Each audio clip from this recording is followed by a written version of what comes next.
Hi everyone, we'll be starting our webinar soon, right at 1 p.m. So in the meantime, just make sure that you've got your questions ready.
Hello everyone and welcome to today's webinar, the fifth in the Back to Business series of 12 webinars. My name is Megan Rogers and I'm the Manager of Sheep Connect New South Wales, Australian Wool Innovations Extension Network in New South Wales. Starting today, this is the fifth in the series of webinars that's been scheduled for livestock producers, offering you practical tips to help you rebuild on the back of recent bushfire, drought, flood or storms. These webinars are hosted by Meat and Livestock Australia, Australian Wool Innovation, AWI Sheep Connect New South Wales and Integrity Systems Company and form part of a broader response package to supporting livestock producers during these challenging times. The hour-long webinars are held weekly every Tuesday at 1 p.m. and will continue for another 7 weeks as a 12-week series, helping you get back to business. The topics in the series are there to inform attendees on livestock nutrition, water, access, water quality, mental health, accessing financial government assistance, as well as farm infrastructure, pasture recovery, and the redevelopment and rebuilding of your herd or flock. The series of webinars have been set up as standalone events so that we can directly email you the recording of each webinar an hour after it's finished, rather than waiting until the end of the series. However, that means you will need to register for each webinar. However, with this in mind, we've kept the registration process as streamlined and brief as possible, which you would have already seen upon registering for today's webinar.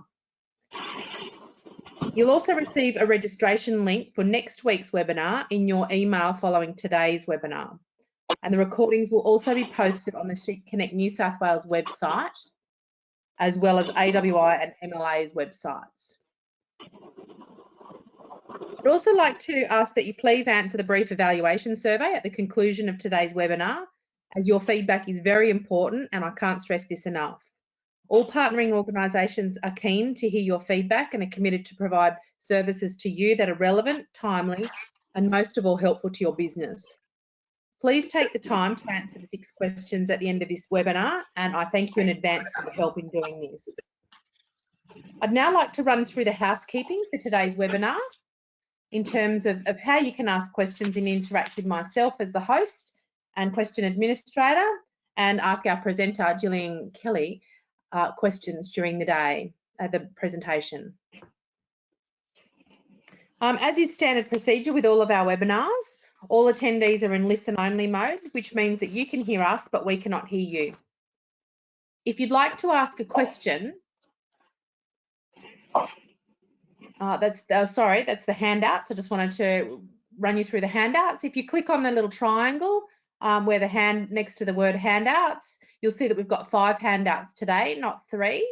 But if you click on that, you can then click on the actual link to the handouts and be able to use the handouts as downloaded documents. Also, if your GoToWebinar control panel isn't quite visible to you, click on the orange link, which will help you expand that. Don't panic if you have trouble accessing the handouts. They'll be available on our website along with the recording. If you'd want to ask questions, it's really easy. And basically, you need to, again, click on the little triangle next to the word questions and then type your question in where it says enter a question for staff, where that second red arrow is. And we've allocated ample time for questions following today's presentation. Thanks everybody for your patience. One thing, I'll collate the questions at the end of the presentation from Dr. Gillian Kelly today, and then we'll ask those all in a group at the end. So thanks everyone for your patience. I'd now like to introduce today's presenter, who I've already announced as Dr. Gillian Kelly. Gillian is a district veterinarian with local land services based in Coonamble. She's a born and bred Coonamble local and has been in her current role for 9 years and loves it. And I think you'll be able to tell that during the course of Gillian's presentation. She's passionate about what she does and she's excellent at it as well. Gillian works with all types of landholders and helps them improve their on-farm biosecurity, productivity and animal welfare outcomes. Main species she deals with are cattle and sheep, and she has a special interest and skill set in ruminant nutrition. Each day sees Gillian out on farm examining animals, diagnosing disease and teaching farmers best practice techniques and strategies with their livestock. The work she does provides disease surveillance data to the New South Wales DPI, which helps keep Australia's clean green image and keep export markets open for international trade. She also works hard to build good relationships with farmers and support networks to help them through tough times, whether that be the recent drought or future disease outbreaks or natural disasters. Outside of work, Gillian lives on a small farm outside Coonamble where she trades steers when the season allows. She enjoys watching the grass grow, which she says is much better than watching the dust blow. And I think everybody who's joining us today will agree with you on that, Gillian. So welcome, Gillian, and I'll now hand over and share your screen for your presentation. Thanks, Megan. Is the audio okay? Yes, the audio is good. One thing that I haven't done while we're just doing that, I'll launch the quick poll just regarding what industry role people have.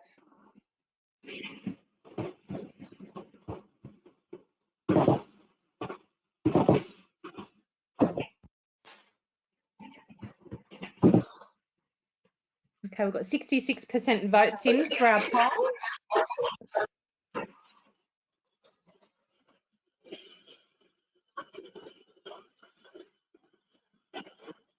%80 voted. I'm going to give you another 5, 4, 3, 2, 1. We've got 83% votes in now. I'll share the results. So 15% are sheep only. 12% of today's attendees are cattle only. Multi-species makes up about a quarter. Interestingly, we've got 44% advisors on today. So there's a lot of people here who are keen to share such information, Jill. And other is comprising 3%. So I'll hide those results now. Hopefully, Jill, you should have received a screen through to ask you to share your screen, and then we're ready to roll. I haven't got that, Megan, but hopefully you can see my screen, can you? Not yet. Hang on. Hang on.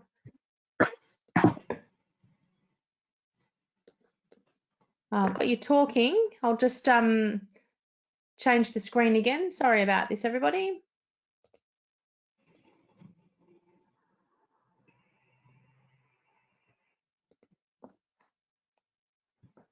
There we go. There we are.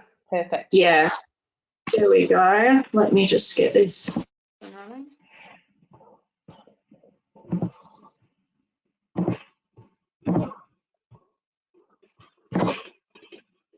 All right, how's that? We're ready to go. So what I'll do now is I'll mute myself as well so you don't get my background noise. All right, fantastic. Well, thanks everybody, and good afternoon and welcome to today's Back to Business webinar. The topic's livestock health, welfare and biosecurity during the rebuild, which is just such an important topic, whether you're rebuilding following drought or fire or any other natural disaster. Hopefully you'll find this webinar really useful. It's pretty topical actually, considering what I'm seeing out in paddock at the moment. So yeah, as Megan said, I'm Gillian Kelly, the LLS District Vet based at Canamble, and I think it's so important to plan and to talk about these things proactively rather than ring the vet when it all goes bad. So hopefully you get something from today's webinar. I'd also just like to thank all of the contributing partners to this webinar series. They've done a really great job to pull the topics and the presenters together and just to continue to deliver information despite the fact that, you know, lots of us are in isolation and we're all trying to stay away from one another. So from my isolation bunker to yours, let's get started. Pre-purchase. It's so important to ask some questions before you rush in and purchase stock and start to rebuild, not only because of the price of stock at the moment, but equally because the decisions that you make now, if they're rushed or they're not fully investigated or you jump at the first mob of stock that come along, they may just cause you a lot of headaches down the track in terms of disease management. So it's really vital that you do a thorough investigation into the stock.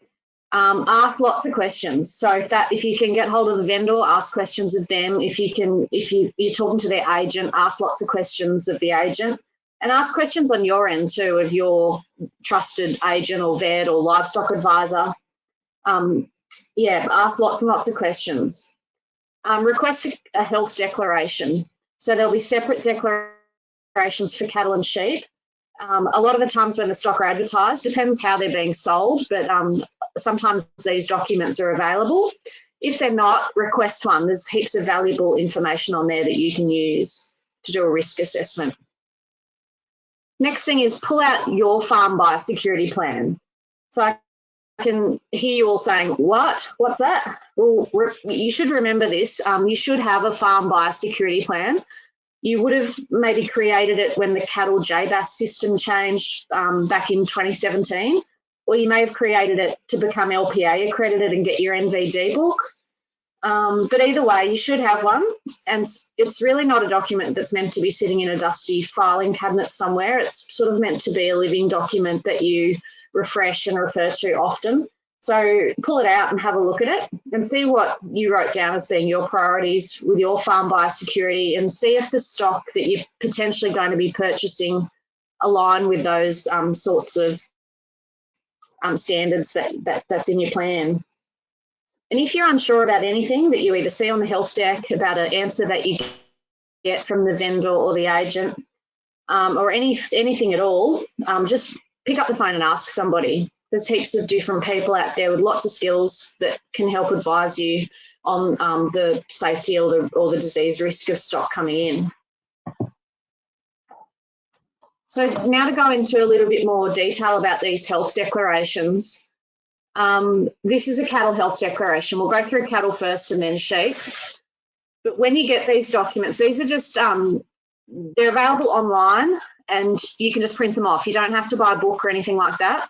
And they're actually attached in today's webinar notes as an attachment, the most recent versions.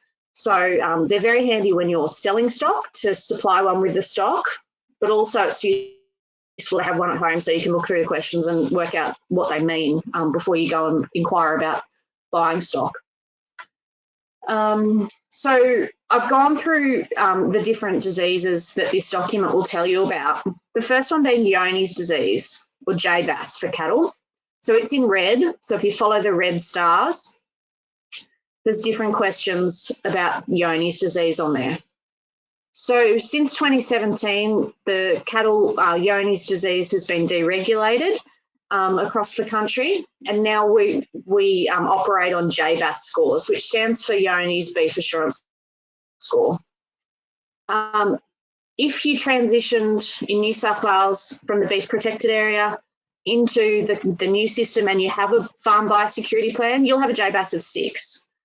I'll just flick to the next slide quickly. The scores are outlined in this table. So most people transitioned across with a plan and no clinical yonis on their farm as a 6. People who did extra testing or had extra levels of assurance, so studs or people who wanted particular market access, are a 7 or an 8. And people who have got clinical yonis on their farm are a 4 or 2 or a lower risk, a lower score than a 6. So I've included that in the webinar today so that you can go back and refer to it, but it's also available online. And remember that there's now no longer, even though it's called JBAS, those scores don't differentiate between species. So clinical yonis on a farm, even if it's in sheep, will drop the JBAS back down from a 6 to a lower score. So not only is JBAS about assessing the risk of the cattle that you're potentially bringing onto your farm having yonis, part of it is also about maintaining your score. So if you've got a JBAS of 6 or 7, you can't really go and buy stock that have either no JBAS listed or a lower JBAS and expect to keep your score. So it's worth thinking about that when you're going and buying stock. So there's other questions about yonis, again, marked by the red stars. Questions like, for example, have they co-grazed with dairy cattle? So we recognise in cattle that there's a much higher risk of Johne's disease in dairy cattle than there is in beef cattle, and that's why that question's in there. Have they ever had a Johne's disease test? Yes or no?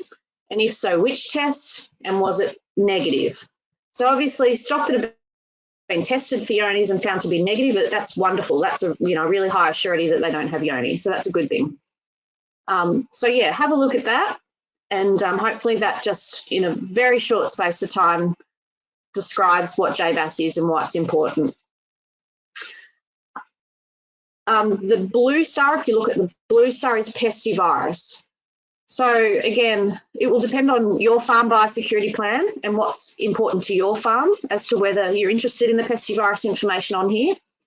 Pestivirus is circulating in about 95% of beef herds in Australia. So if you have a cattle herd that is naive for pestivirus, that's never seen pestivirus before, you would want to know if the herd that you're buying stock from has pestivirus. So those questions are going to be very important to you. So again, I could do a whole webinar on pestivirus. It's very complicated and we really don't have a lot of time for that today. But you should have in your farm biosecurity plan your approach to pestivirus. And if you don't, maybe that's a discussion to have with your veterinarian and to work that out before you go and buy stock in. Next on the list is ticks, so which is a yellow star. So there are areas of northern and eastern Australia that have cattle tick. Cattle tick is notifiable in New South Wales, but if you're purchasing cattle from the top of Australia, they will need to be treated for ticks before they move south. So you'll be able to tell that by the area. So I've marked the pick with the yellow star, and I'll put a yellow star on other treatments. So if they've been treated for ticks, it should be written in there. But that's something to think about if you're buying cattle from up north. I've put tularemia on there. Now, tularemia it's not notifiable. It's not there's not a special spot for tularemia on the Cattle Health Declaration, but I thought it was worth mentioning because tularemia is a blood parasite and it's present in coastal animals, mainly in New South Wales, and it's spread by ticks. Because it's a blood parasite, it causes anemia. So it presents as animals that are unwell, that are sick, that are lethargic, they can die, and heavily pregnant animals can abort because of it. So it can be an issue when you're taking naive or western cattle to the coast, or infected coastal cattle to the west, and there's ticks that'll spread it to your homebred cattle. So just another thing to think about if you're buying stock from the coast and something to inquire about. In the dark purple there, I've put liver fluke or worms. Again, you'll have to have a think about where the stock are coming from, and in particular where that dark purple star is marked, what treatments they've been given recently, and then whether you need to treat them when they turn up. And very last, again, I can't overemphasize it enough. How do the stock align with your farm biosecurity plan? And I've just put a little purple star there where it says in the vaccination space. So anything else that's relevant, that's particularly relevant to your farm plan, by all means, have a look at that as well. So heaps of good information on that document. Again, we've gone through the Johne's disease scores really briefly, but there's the table that you probably all remember looking at in 2017. It's available on the internet. So now we come to sheep, and sheep, it covers a lot of vaguely the same things. And again, this sheep health declaration will be attached to today's webinar presentation as a handout. Now, with all these plans, there's a second page of it that's got explanatory notes. So you can always use that down the track when you're looking to buy stock. The explanatory notes can be really helpful. So again, with sheep, first up is Johne's disease. So the Johne's disease system has changed a little bit recently in that the regional biosecurity area system is not functioning well, it's not really functioning at all. And Johne's disease has been deregulated in every state now. So you'll notice that in this most recent sheep health declaration, there is actually no spot where it says about the biosecurity areas. So what that means is that it is very difficult to assess the status or the Johne's disease status of stock based on the area that they're coming from or the region that they're coming from. So it basically comes down to individual farms and individual vendors declaring the status of their stock. So if you look at the red stars, these are things that can help you assess the risk of individual farms for Johne's disease.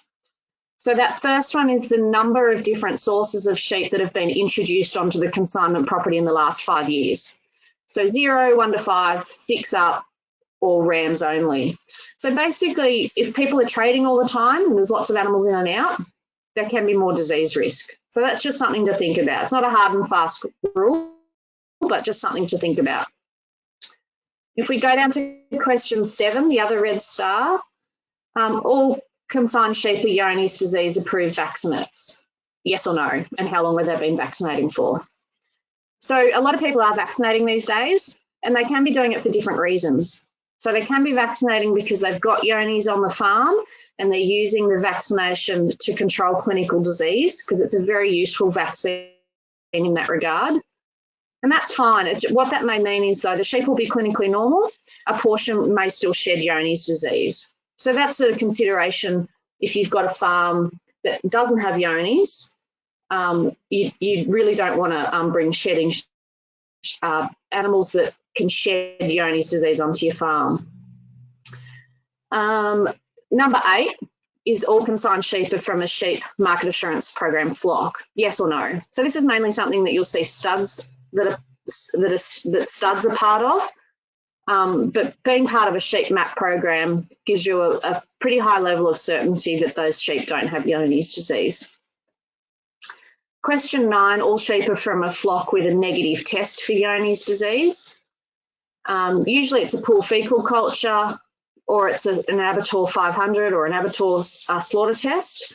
So they'll tell you that, they'll tell you the date of the test. So that again is another really great level of assurity that the flock is Johne's disease free if they've had a negative test.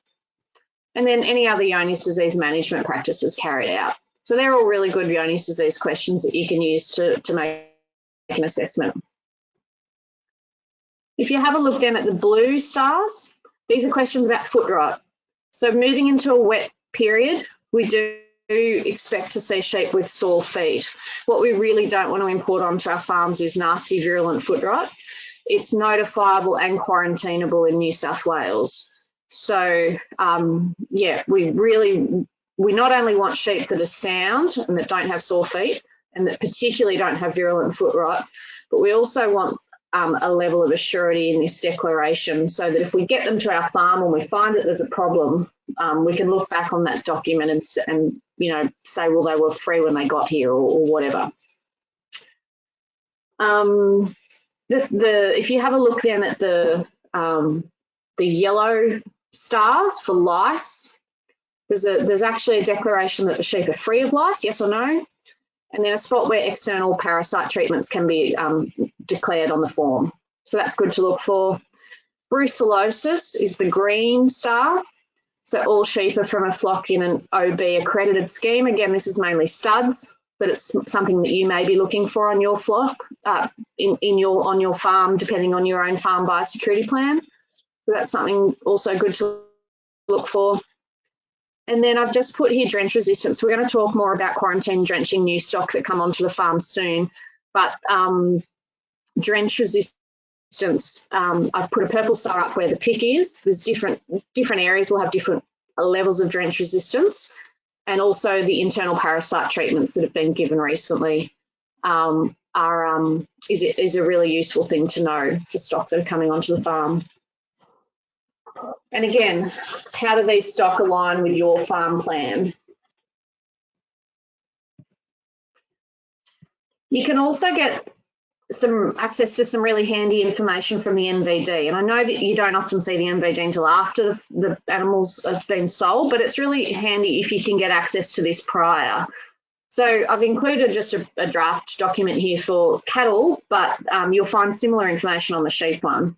So things like chemical residue statuses, byproducts that they've been fed, stock feeds that they've been fed, whether they've been grazing crops or have any drug withholding periods on them. So we did see a few issues with statuses and things like that with stock in the drought being fed cotton trash, and the cotton trash puts a status on the pick number, and then they would be sold through a store market, and the person who bought the stock would inherit the status. So there were issues with that. Well, I expect that now it's rained, we're not going to have those sorts of issues. You can get lots of information about residues and statuses and things like that from that NVD. So it's really handy to have a look at that document rather than just shove it in the bottom drawer. So what about if you're not buying? What about if you're existing? Well, the same rules apply roughly. So if you're receiving stock, all of the same risk assessments apply as to what you're bringing onto your farm. Have a think about what your status is. So for example, JBAS for cattle, or if, for example, if you're a sheep mat flock, how does introducing those stock influence those statuses? Do they align with your plan? And what weeds, pests, diseases and residues maybe are they bringing to your farm? If you're sending stock away on agistment, what's the status of the property that you're sending them to? And can you bring them home with the same status? Again, for example, JBAS or sheep mat. And what weeds, pests, diseases may they bring home to your farm again? So there's an excellent fact sheet on meeting LPA requirements for agistment that's put out by Integrity Systems, and that'll be attached to today's presentation as a handout as well. And so that's well worth a really good read if you're sending stock on agistment or if you're taking stock on agistment. So let's say you've done all your checks and you're the lucky winning bidder. So you've bought yourself some stock and here they come down the driveway. What to look out for? So first of all, fit to load is everybody's responsibility. So under the fit to load guidelines, it's not only the vendor and the person who loads them and the person who trucks them that is responsible for animal welfare during transit, it's also the person who receives them. So if you've bought stock and they're arriving on your farm, it's your job to look after the animal welfare. So I've also attached the fit to load requirements as an attachment to today's webinar as well. So you've got a copy of the most recent version of that booklet. You can also order little hard copy booklets that are really great glove box sized. So they're worth having a few of around the place as well, I reckon. First and foremost, inspect the stock off the truck. See if anything's lame or crook or just doesn't look right. Have a really good look at them. Don't unload them in the dark, let them out into the biggest paddock you can find and forget about them, or things will go wrong. Have a really good look at them. One of the main reasons I've been called out lately is to dead stock that have been carted a long distance. And a lot of the issue comes from a sudden intake of green feed. So empty bellies on a truck, and a lot of them have come from a drought-affected background, a big woof of green feed, and their legs suddenly point in the air. Have a think about feed quality. It's probably not so much of an issue now, or at least where I live, because we've had quite a bit of rain and the feed's had a bit of time to grow and to harden up and to lignify. But I know initially the feed was just sloppy water. It was just quite poor quality. It had a really high moisture content, and it really wasn't as nutritious as we thought it was to look at. So think about that. Go out and have a look in your paddocks and think about what plant species have grown since the drought or the fire, particularly if you bought and fed out loads and loads of imported hay and imported grain from other areas. Maybe there's some nasty weeds there. I remember after the Sir Ivan fires going back to Dunedoo and noticing that like one particular farmer had grown a lot of rock fern or mulga fern, which is toxic to cattle, and they'd never seen that before. So some weird things can grow after the land has been bared for so long. So it's worth going and having a look. Also to think about is quarantine drenching. We're going to talk more about that. Vaccination on arrival, and just consider weather events. So a sudden drop in temperature can be really deadly to stock in transit. And the other thing is wet weather. So animals carted and unloaded in wet in slop have a much higher risk of getting foot issues and pneumonia and things like that. So have a think about that, and if bad weather is coming, maybe you could delay trucking them or try to work around the weather to avoid those things if you can. So things that can go wrong, in other words, reasons we need to ring the vet. These are the things that we've seen recently, and we're going to go into a bit more detail on some of the really common ones. I mean, after all, what's a presentation by a vet without a few gory pics? So yeah, just roughly nitrate poisoning from all the green feed, metabolic problems, so low blood calcium, low blood magnesium, bloat if it's a time of year when you get a lot of clover, pulpy kidney, plant poisonings, severe lameness, respiratory diseases and pneumonia, and water deprivation from stock who are put into new strange paddocks and they don't know where the trough is. Probably not such an issue with all this moist green feed around, but it does happen. Oh, and just something I didn't put on the list is 3-day sickness. So we've got a lot of 3-day sickness spread by these mosquitoes around here at the moment. And just to unload cattle from a different area, or sheep, not so much sheep, they don't get it, but for cattle from a different area into this environment, you may have a lot go down with 3-day sickness. So just something else to think about at the moment as well. So if we just talk about nitrate poisoning briefly, because we've just seen so many cases of it, and I know it's not just the Canamble area, I know it's all up across the northwest, right down the south coast of New South Wales. I've been talking to vets right across the state that have been seeing nitrate poisoning. So it really occurs when animals suddenly eat a gut full of plants that contain high nitrates. It can come out of hay as well.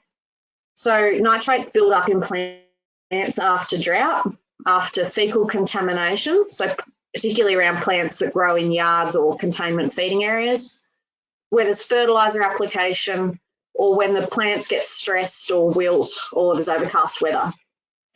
So the nitrates and then their toxic friend nitrite change, once they get into the bloodstream, they change the oxygen carrying hemoglobin molecule to methemoglobin. And what this basically means is that the blood can't carry oxygen to the tissues. So they essentially die of suffocation. So you can see the sheep on the left side of that screen. You might have to use your imaginoscope a little bit, but in real life, that sheep, his gums were really like a grey-brown colour. And when I took blood from the sheep's neck, the blood that trickled out was brown. It was chocolate brown. So yeah, that chocolate brown blood, chocolate brown mucous membranes like gums. Sometimes, rarely you'll see them sick. Usually it's just sudden death. It is hard to look at the gums of Angus cattle because they've got black gums, But you can see in the picture on the right that Angus animal's just got some chocolate coloured blood dribbling from its nose. So always important to call your vet and get a diagnosis, just in case it's something nastier than nitrate poisoning.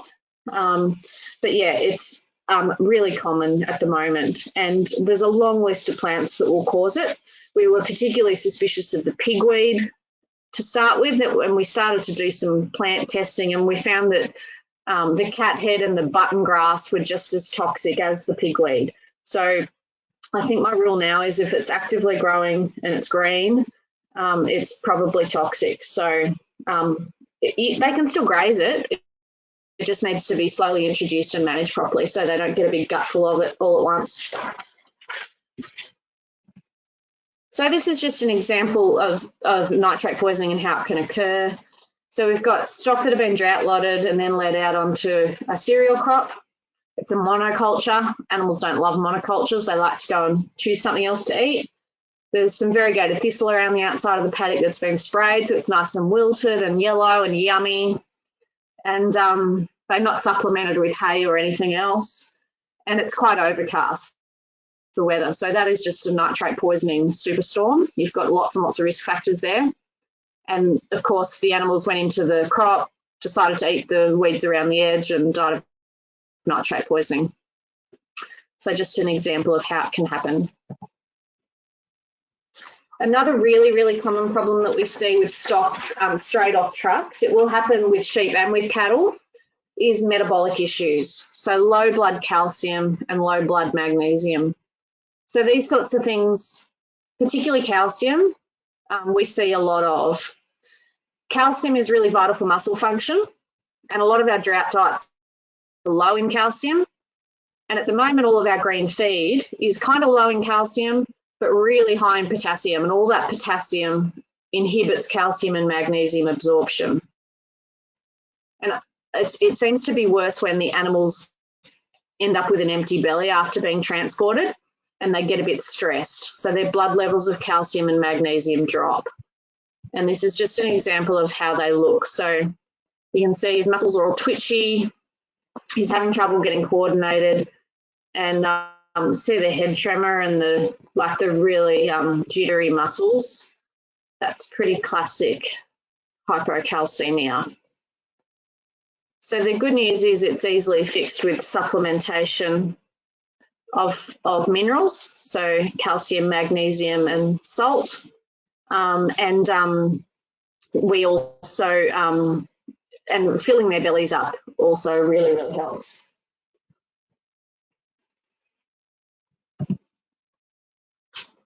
Photosensitization, we're starting to get calls about this now. So photosensitization can be primary from some particular nasty plants like St. John's wort, but in most cases we see it in times like this from just the sheer volume overload of chlorophyll or the green compound of plants. So their liver cannot process it quickly enough. The chlorophyll builds up in the skin, it reacts with the sunlight, and the animals look sunburned. So you can see with sheep, a farmer sent this to me just a couple of days ago, swollen face, kind of scabby around the eyes, swollen ears, some splitting apart and scabbiness on the ears, and they look pretty crooked. It feels very painful and sore, and they get pretty unwell from it. And with cattle, it tends to affect the hairless, pinker areas, so around the eyes, around the nose, on the udders, and they get pretty sick from it. So shade, anti-inflammatories, and just trying to dilute. It's the same theme that I think that I'm talking about with all of these processes. It's just trying to dilute all that green feed in their diet by providing them something else to eat, and by introducing green feed slowly and varying their diet.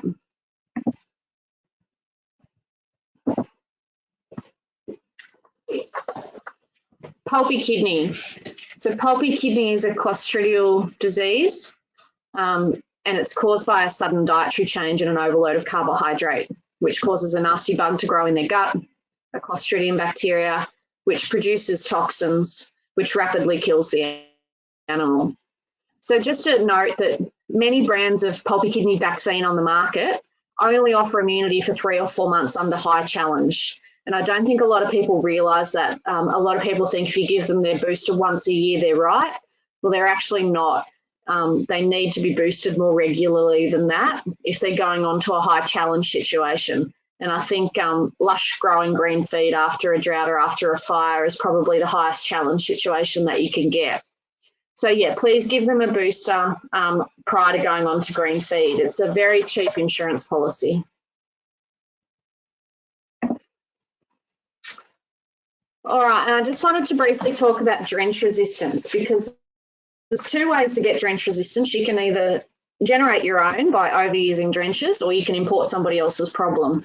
So if you're restocking and buying stock onto your farm, that's a perfect way to get bellies full of resistant parasites, which are very difficult to deal with. So they included some trial data that we've generated from our local area. I was pretty naive when I started in this job. I thought we're too far west, we don't drench enough, we won't have resistance. And then we started to look and started to do some trials, and we certainly do have drench resistance, and I think all areas have drench resistance. So we've looked at 10 sheep farms during 2011, the last time we had weather that was conducive to doing drench trials because it rained, and we looked at Barber's poleworm only.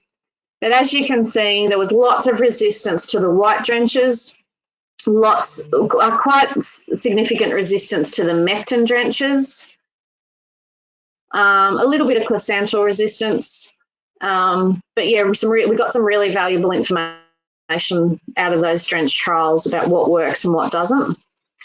And then in 2014, we just did 4 little drench trials on cattle farms, and we also found some mild resistance to some of the mectin compounds. So the point of the just presenting that data is that to make the point that drench resistance can be present anywhere, no matter the area that you're buying the stock from, and that levels will vary from farm to farm. So it doesn't, one neighbour can be completely different to another neighbour in terms of their drench resistance profile. So you just don't know. So the recommendations for drench resistance is to do a quarantine drench when the stock arrive. So there's really great information on both sheep and cattle drench resistance and how to combat it at www.parabos.com.au. But the rough recommendations for quarantine drenching for sheep is to drench them on arrival with 4 unrelated actives, including one of the newer actives, so monipantal or durquantal. So you could use, say, a triple combination drench, then plus a Zolvix or plus a StarTech or something like that. Yeah, 4 unrelated actives, including one of those newer actives, is the recommendation for sheep. And then with cattle, use a combination product or one of the newer mectins is a good idea. So also, when they arrive, and you've drenched them, put them in, say, a secure paddock, say a holding paddock or a sacrifice paddock for 3 days after drenching to allow them to empty all those parasites out that they're carrying inside their belly, so that they're all deposited on one particular paddock, and then you can spell that paddock and not graze it for a period of months to kill those larvae on the pasture so that they're gone forever. So just to summarise my top tips for receiving stock, even though we've talked about a number of disease conditions there's some pretty basic things that you can do to combat all of them when you're receiving stock. So first up, inspect your paddock for weeds, feed quantity and quality. Inspect the stock off the truck and then really closely daily for the first couple of weeks to notice if anything's sick, anything's lying, anything's not quite right. Hold them in like the yards or a holding paddock or a small paddock there somewhere to make that checking of them really easy, and feed them hay and some sort of a mineral lick. So something that contains calcium, magnesium and salt, so a commercial product or lime salt, Corsmag, something like that. do that particularly for the first 24 to 48 hours to let their gut adjust, but probably 3 days for that worm empty out post-drench. As we mentioned, do your quarantine, drench and vaccinate. When you decide that you're ready to let them out into the paddock that you want to put them in, by nature, animals tend to go out in the mornings and have a really big non-discriminate graze, and then they have a camp, and then they go out after lunch and have a more discriminate low volume graze. So we always recommend that you leave them in the yards and feed them hay in the mornings, and then you let them out into the paddock where they're going to go in the afternoon, just so that they don't guts the feed and get a big gut full of green feed. Show them where the water is several times, just so they know where the trough is. Yeah, I've been called out a lot to stock who have died of water deprivation because they just weren't quite sure where the trough is. And at the moment, the feed's so high, it is hard to find the trough. And put hay and mineral licks out into the paddocks with the stock just to ease that transition and to dilute that green feed in their diet and to give them something else to eat.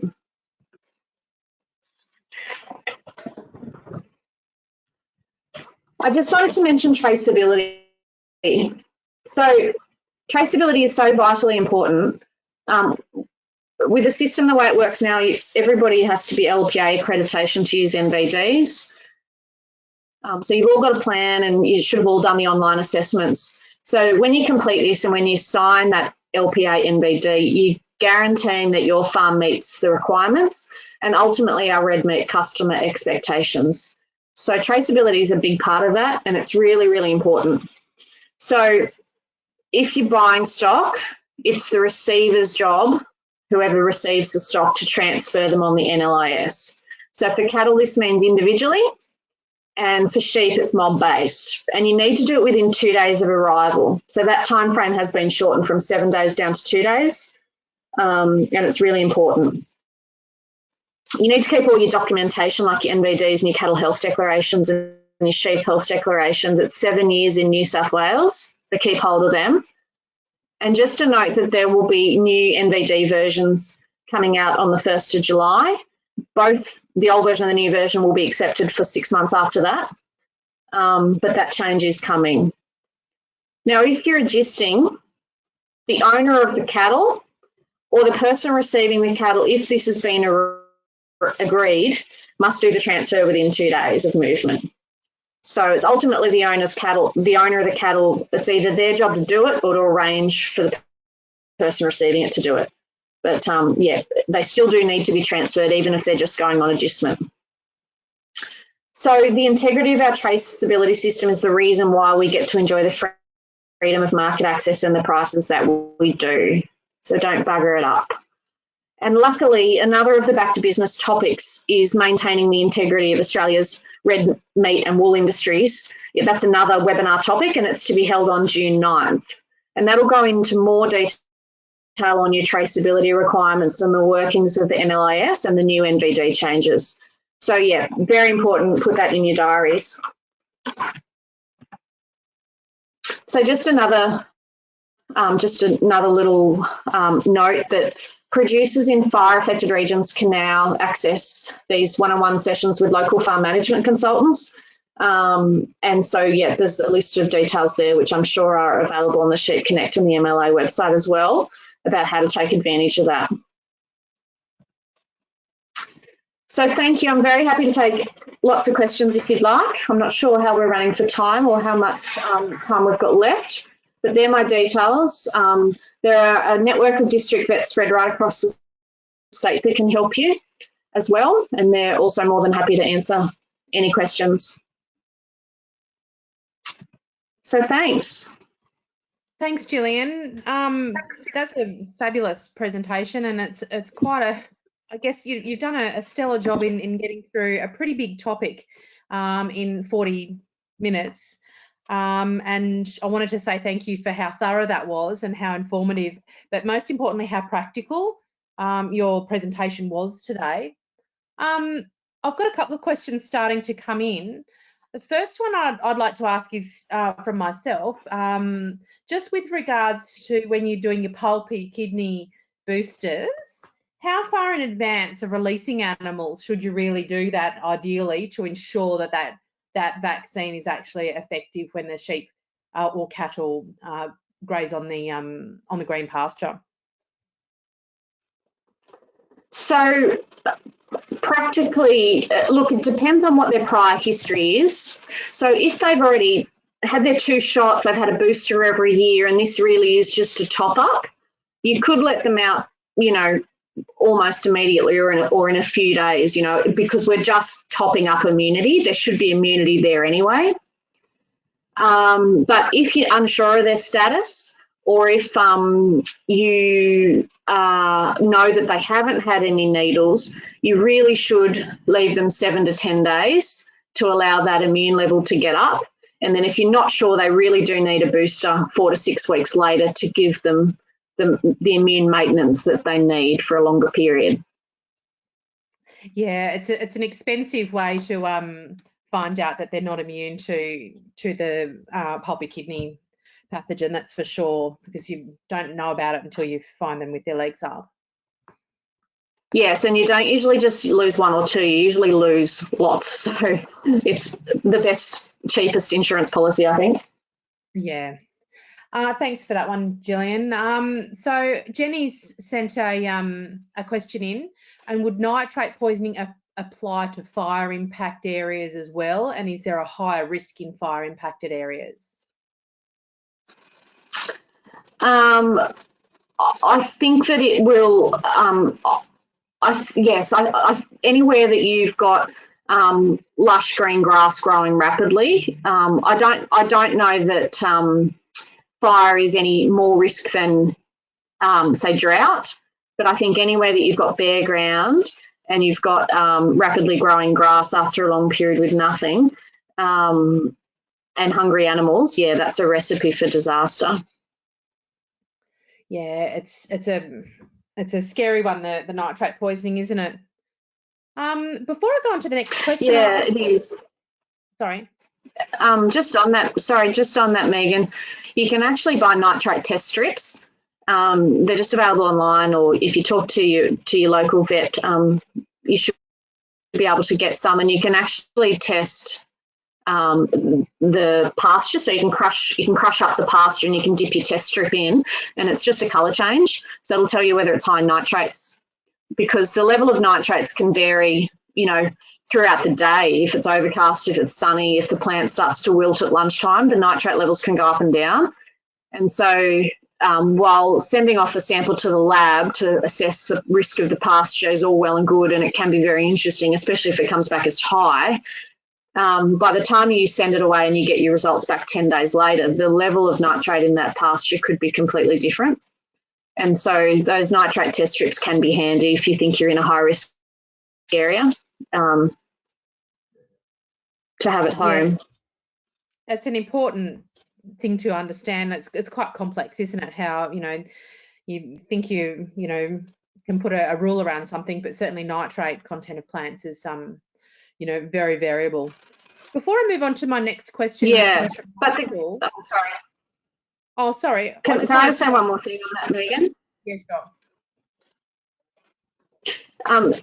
Rumen bugs are incredibly clever. So if even though we've got high nitrate pastures, if you've got rumen bugs that are accustomed to those nitrate pastures, they'll handle it. So that's why I keep talking about slow introduction, feeding hay, all those sorts of things. So yeah, we can still utilise those high risk pastures. We just need to accustom their rumen bugs to it slowly. Yeah, and mitigate against, you know, it's about managing your risk, isn't it? That's right. Yeah. So before I head on to Michael's question, I haven't introduced one of our other panellists today, Kathleen Allen, who's the manager of Integrity Systems Co. So if anybody's got any questions about the paperwork that you need and anything like that, and the integrity systems, i.e. our LPA and stuff, both Kathleen and Gillian will be able to answer those. So I just wanted to put a heads up there. So the first question I've got from Michael is, what role can grazing management play in breaking the life cycle of worms? Oh, yeah, absolutely an incredible. Yeah, it's very important. I think that anyone who reaches for the drench gun, as their first port of call to manage drenches is looking at it the wrong way, and that they're probably going to end up with drench resistance. Grazing management is integrally important. It's a very tricky subject to talk about in a webinar in a few minutes because of the variability of the different worm regions across New South Wales and the country, and that's why I can't talk Parabos up enough. It's a wonderful website where you can plug in where you are and what sort of stock you run, and it will help you specifically for your area. And that's a similar thing to what your district vet or your local private vet or your livestock advisor can do as well. But yeah, absolutely, grazing management is really important. Thanks, Gillian. Michael's got another question with regards to the nitrate levels and testing nitrate levels. And he's wondering whether there's any correlation between plant brix levels and the nitrates. I don't know. I would have to ask an agronomist that question. I'm not too familiar with the brix testing. I'm sorry, Megan. No worries, Jill. Thank you. I guess the other thing that I wanted to ask as well, just leading on from your discussion about the whys and wherefores and the animal health statements that you've got for informing you if you're buying cattle. But if you're thinking about bringing cattle on or taking cattle off, obviously you need to sort of line up a few of those ducks and make sure that if nothing else, you've got your vaccines up to date and things like that as well. Is there sort of like a few rules of thumb about that you wanted to give us as well, just on ticking off some of those boxes? Like where would we start? Sorry, can you just ask me the question again? Do you mean getting your homebred stock up to date before you introduce new stock? Yeah, and also about if you're sending livestock away to an area that you're unfamiliar with, like having a bit of a how you go about understanding what to expect and what to be on the lookout for before you send stock away. Yeah, absolutely. So I mean, I think you need to look at what are the stock you're sending away? Are they breeders? Things that and if they are breeders, are you joining while they're away, or are they empty? Are they cycling? So can they potentially come in contact with other sires, or what reproductive diseases are you going to bring home? Things like vibriosis in cattle or brucellosis in sheep are really important. So I'd be wanting to go and have a look at the fences and the type of country that they're going to be running in and things like that. And you can vaccinate for vibriosis, your bulls and things like that. You could test your sheep for brucellosis upon re-entry, your male animals. That would be another thing to do. So, yeah, just off the top of my head, I would definitely have them vaccinated. I mean, again, it comes back to your farm biosecurity plan. What do you currently vaccinate for? Not everybody does everything. And so what have you been doing and what extra things do you need to do depending on where you're sending them? I think that's a conversation you need to have with someone you trust and someone who understands about your flock, but also or herd and where you're going to, so that they can tailor the specific requirements for your flock. Sorry to be vague, Megan, but it's there's certain things that I need to know to answer the question in terms of are they pregnant, are they joining, where are they going? And I think that's the value of a one-on-one relationship with an advisor or a vet or somebody who can help answer those specific questions. Yeah, look, I guess what I was hoping that you'd point out was that sending livestock away isn't or having other people's livestock come to your place isn't just a simple type of thing to do. It's something that we need to consider quite carefully and get some advice from. So yeah, that was sort of where I wanted you to have the type of thing that I was looking for with the answer to that one. So thank you for that. That's a good question. Have we got any more questions from people? I don't have any more popping through at the moment. I just wanted to just unmute Kathleen and see whether Kathleen had any points that she wanted to make with regards to the integrity systems and some of the paperwork and that kind of stuff before we wrap up for the day. And I know Kathleen's got some internet issues, so we'll see whether Kathleen can join us online. Are you there, Kathleen? Thank you, Megan. Can you hear me? Yeah, we just heard the beginning. Okay. Hopefully, there's a bit of a lag. See how you go. Yes, I am. Can you hear me? Yes.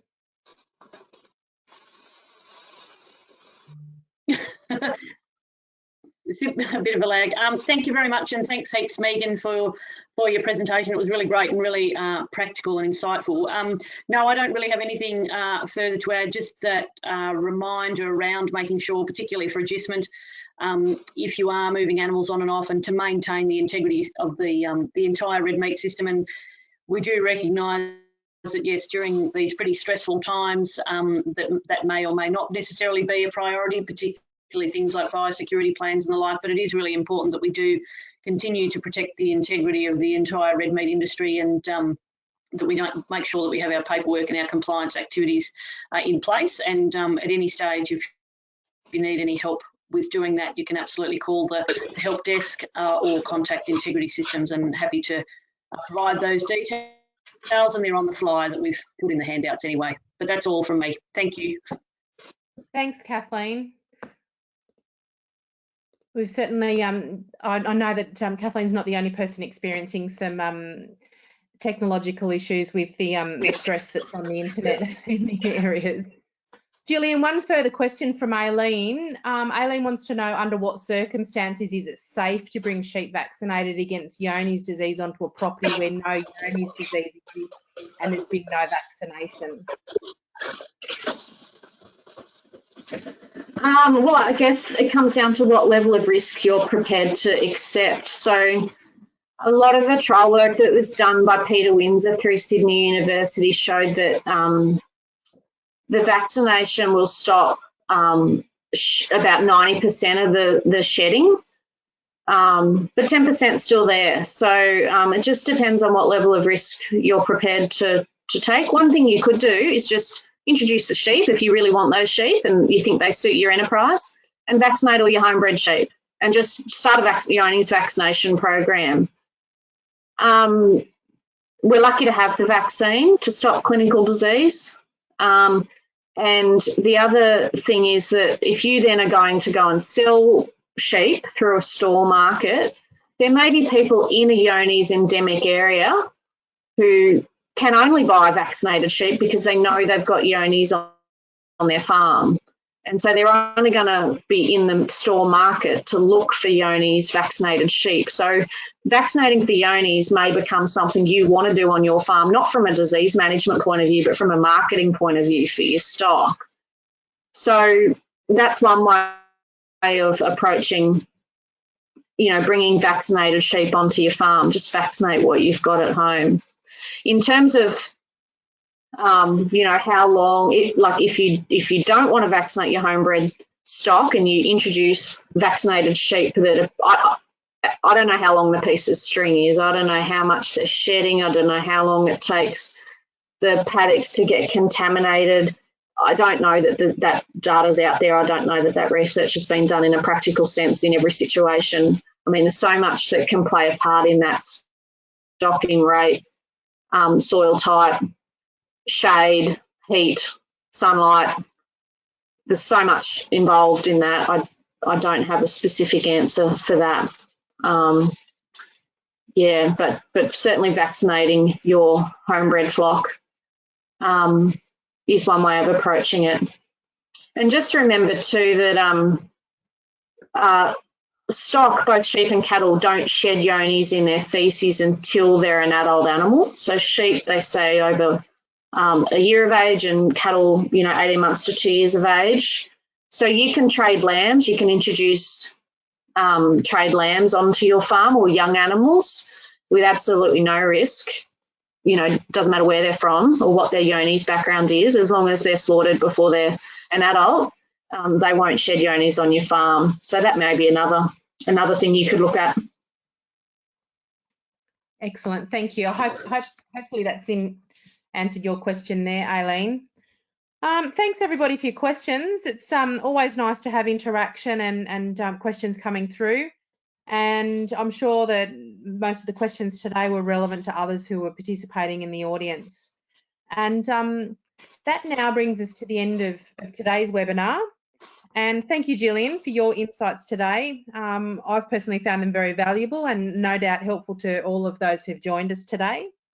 Also wanted to thank everybody who's joined us today. We've had a good roll-up of attendees and, you know, also those who've registered and are unable to join us in today's webinar. A couple of final reminders before we close out is our Back to Business podcast. Check out where you get your podcasts from and search Back to Business. You might have to expand when you have a look for when you're searching Back to Business. It won't show up in the first couple sometimes. So have a bit of a look through and subscribe to the Back to Business podcasts. We'll be talking to Jill and providing today's webinar as a podcast in a cut down version, a bit more conversational. So for those of you who do like to receive information again or know others that like to receive information via podcast, that's another way that we can ensure that you're getting information to where you like to receive it.